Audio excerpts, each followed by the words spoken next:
Hey folks, today is Sunday, September 29th, 2024, and this is this week's fishing report from, well, kind of the multiple areas. So we'll start with the pier area, Lake Sharp here at home.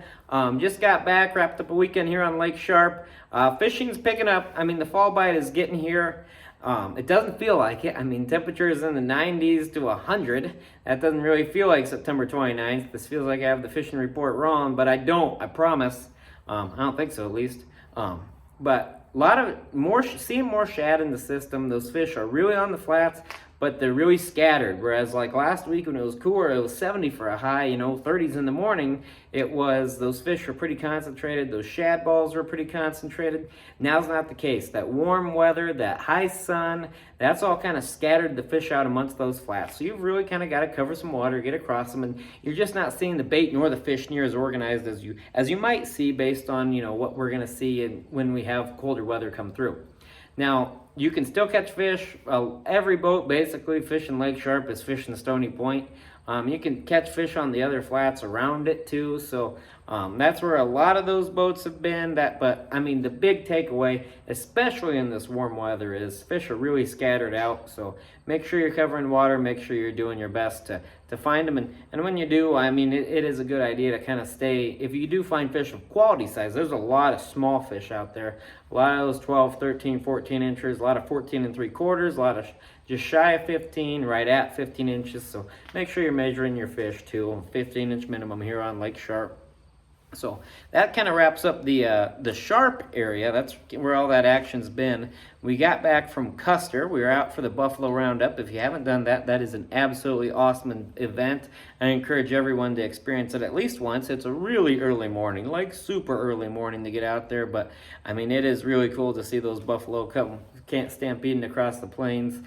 Seeing that herd, seeing the cowboys work, seeing all that, it is really cool. So if you haven't done that, I do encourage you to get to Custer State Park. But while we were out there, we actually checked out some of the trout fishing that they have to offer. We didn't do the best at Sylvan Lake. Nick might have lost a couple, but we did really well. Grace Coolidge Walk-In Fishery. If you don't know what that is, it is literally what it sounds like. It is a walk-in fishing area. So combines hiking, combines fishing. You go out, there's 6 low-head dams that kind of make 6 fisheries, and then you can go up, and it's about a 3-mile hike right up. It's one way, so then you got to hike your way back. So if you're going to go all the way, it's 3 miles one way, and then you got to come back. So, but you don't have to hike all the way to find good fishing. You can fish anywhere. We did really well for the rainbow trout, and we're not trout anglers, so we vertical jigged for them right off the face of that dam. You could literally see the fish. They were sitting in the shade of the dam because it was another hot, high sun day, using like 16th ounce hair jigs, tipping them with a wax worm, mealworm. That seemed to be the best, and it was pretty cool to see those trout bite. Had 2 JB Designs custom rods prototypes that we were out there, ultralight and a light, and I mean, they were awesome rods to fish with.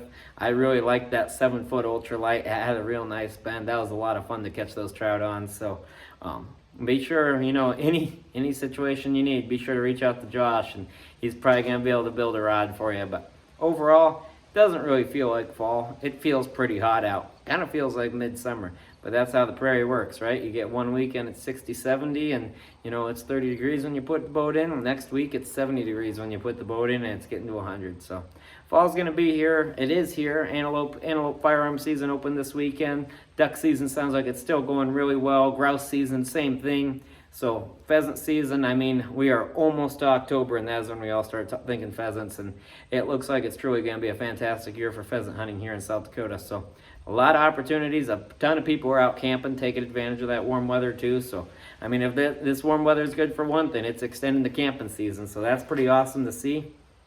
This time of year, however you like to get out, go do it, enjoy. Deer hunt, pheasant hunt, grouse hunt, pheasant hunt here in a couple weeks. Grouse hunt, camp, fish, whatever you like to do, this is your time to do it. Good fishing.